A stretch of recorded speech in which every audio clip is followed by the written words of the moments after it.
Did you know that 30% of businesses fail within the first year and 50% of businesses fail within 5 years? Ever wonder why that is the case?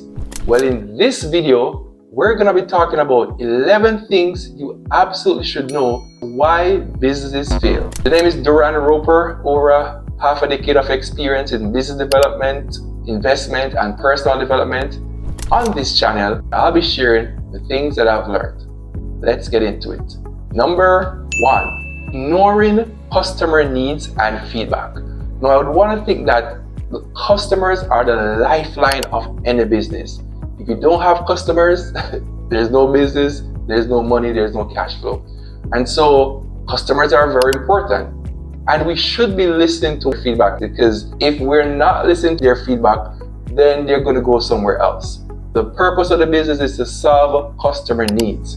And if we are not listening to the customer and what they're looking for, what their problem is, then they're just going to go somewhere else. There's no business out there that you're going to do where you're the only person that is providing that service.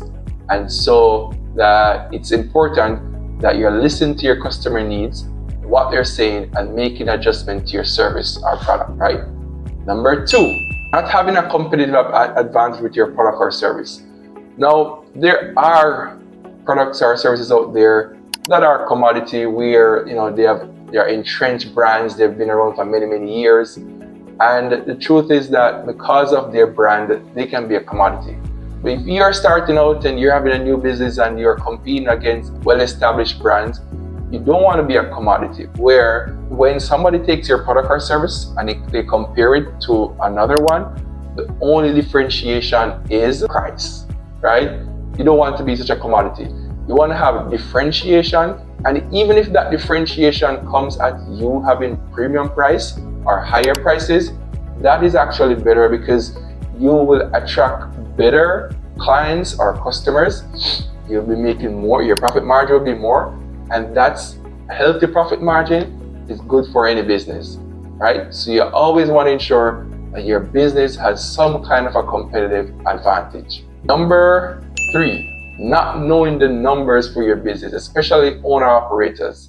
They're very passionate about the business, they've started from scratch, and they've not really had formal training business. Not that you need formal training in business, but they don't really know what the numbers. They have an accountant that does their tax returns at the end of the year, but in terms of knowing, hey, how many leads are you getting on a weekly basis or on a daily basis? Okay, how many lead sources do you have? What are your conversion rates for the different lead sources? What are your profit margins? Just numbers of your business that you must know in order to know if it's doing well or to even try to improve it. And a lot of owner operators, they don't know the numbers of their business, and that's one of the reasons why small businesses fail. Number 4, pricing their products too low or not having premium products. Now, pricing of your product is very important, and pricing it properly. Obviously, a lot of times you talk to person, how do you price this product? And they're pricing the product based on what their competitors are pricing the product at.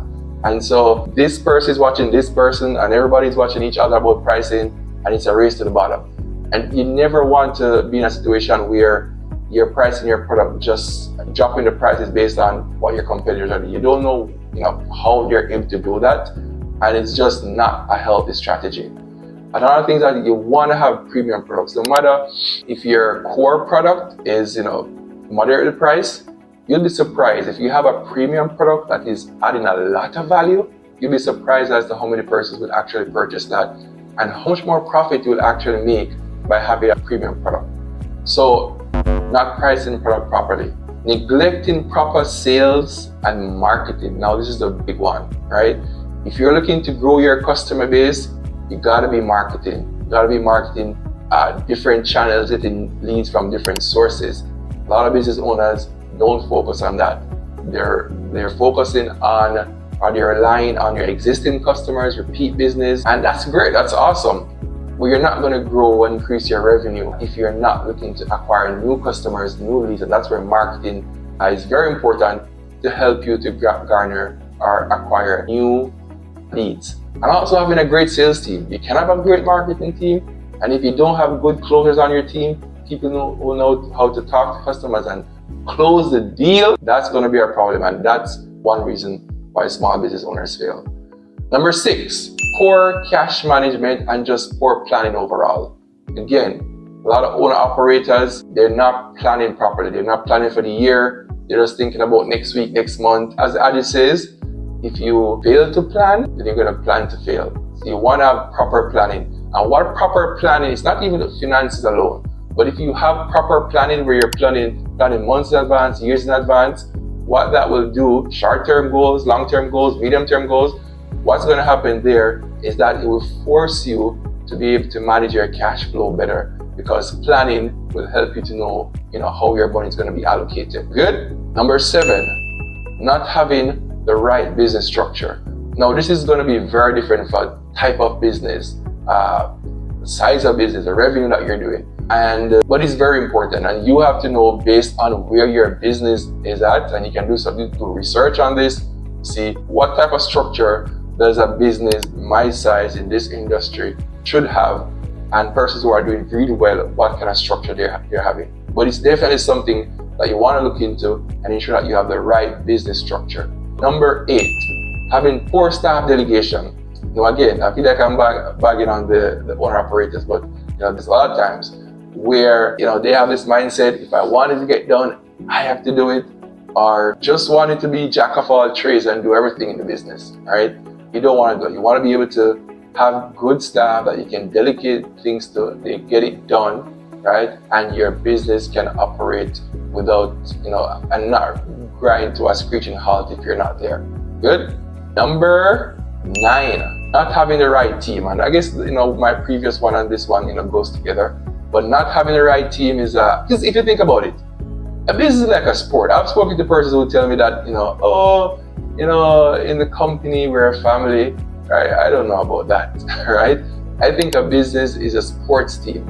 If you're doing well, you get to play. If you're not doing well, you get subbed out, aka my good friend would say, released to the marketplace, right? But yeah, the goal of the business is to make profit. I mean, one of the big goals of the business, there are other reasons, but it's important that we have persons who are performing, right?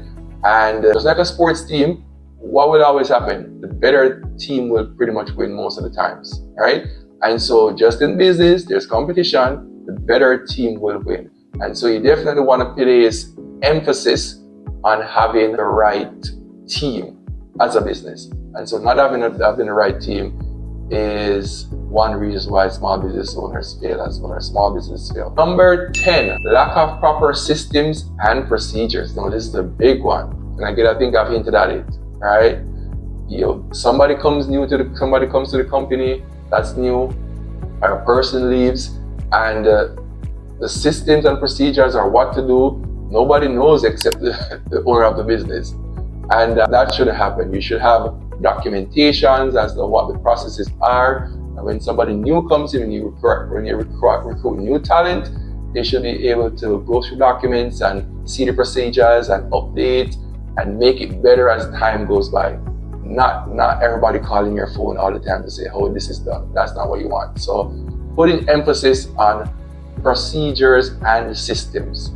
All right. And the last one, number 11, not adapting quickly enough. And this is like a big killer of business. The adage says that the only thing constant in life is what? Change. And in business, oh my, things are always changing. And so if you want to remain relevant, if you want to be cutting edge, you definitely want to be adapting pretty quickly.